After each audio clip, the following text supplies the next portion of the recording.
বন্ধুরা, আপনারা সবাই কেমন আছেন? আজকে আমাদের রেসিপি ফুলকপির রোস্ট। রান্নাটা কিন্তু আমি সাবেকিভাবে করেছি। পুরোনো দিনের এই হারিয়ে যাওয়া রান্নাটাকে আমি আপনাদের সামনে পরিবেশন করেছি। সঙ্গে থাকুন দেখার জন্য। একটা ফুলকপি নিয়ে নিয়েছি। ফুলকপিটাকে আমরা প্রথমে কেটে নেব।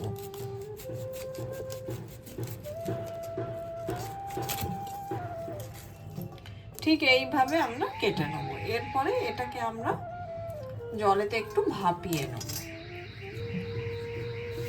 এদিকে আমি একটা ডেকচিতে গরম জল বসিয়ে দিয়েছি। তাতে অল্প করে হলুদ দিয়ে দিলাম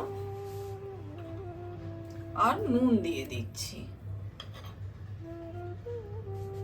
এবার আমি ফুলকপিটাকে এতে ভাপিয়ে নেব।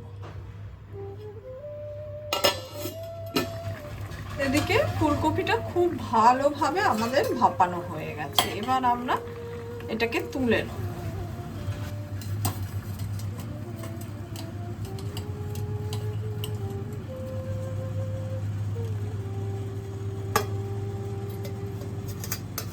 এরপরে ফুলকপিটাকে আমরা জল ঝরিয়ে নেব। ফুলকপিটাকে আমরা কিন্তু একটু রোস্ট করে নিচ্ছি। এর জন্য কিন্তু একটা স্মোকি ফ্লেভার আসবে।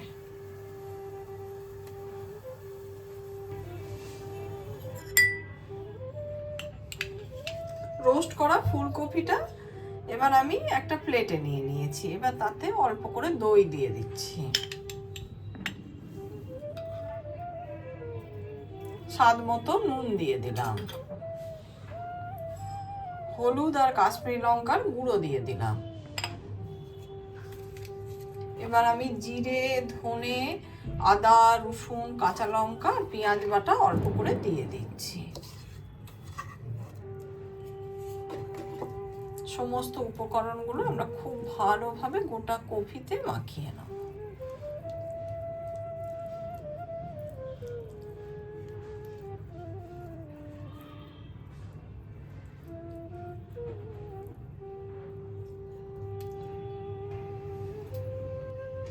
সর্ষের তেল ঢেলে নিলাম কড়াইতে।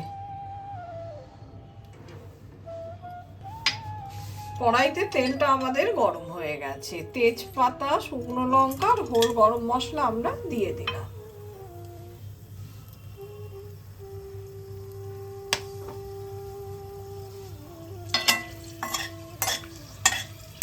ফোড়নটা থেকে যখন সুন্দর একটা গন্ধ বেরোবে তখন আমরা ফুলকপিটা এতে দিয়ে দেব।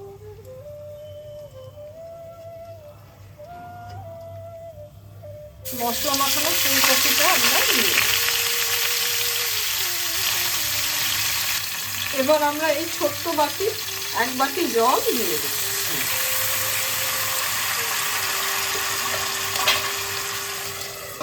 ঢাকা দিয়ে দিলাম। আমি ঢাকাটা খুলেছি 5 মিনিট বাদে। উপর থেকে সামান্য একটু চিনি দিয়ে দিচ্ছি।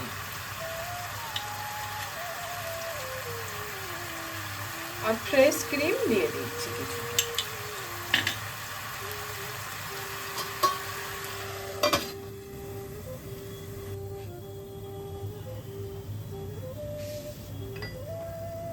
আমি রান্নাটা কিন্তু ধিমে আঁচে করেছি। আমি মাঝে এটাকে উল্টে দিয়েছিলাম। আমি আবার দেখিয়ে দিচ্ছি আপনাদেরকে।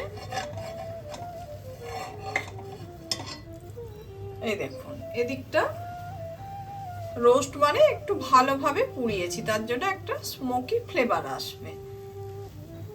আর এদিকটাও আমি উল্টে দেখিয়ে দিচ্ছি। এটা পুরোপুরি হয়ে গেছে। ঠিক এইভাবে উল্টে পাল্টে করে নেবেন। রান্নাটা কিন্তু আমার পুরোপুরি হয়ে গেছে।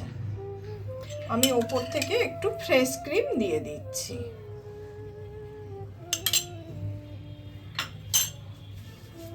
ভীষণ সুন্দর একটা গন্ধ ছড়িয়েছে।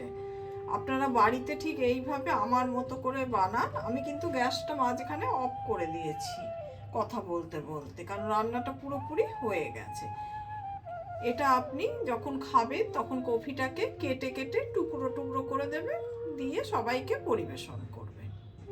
শীতকালে এখন ফুলকপিটা একদম ফ্রেশ। এইটা খেতে কিন্তু ভীষণ লাগে। ঠিক এইভাবে বাড়িতে ফুলকপির রোস্ট বানান আর বানিয়ে সবাইকে খাওয়ান।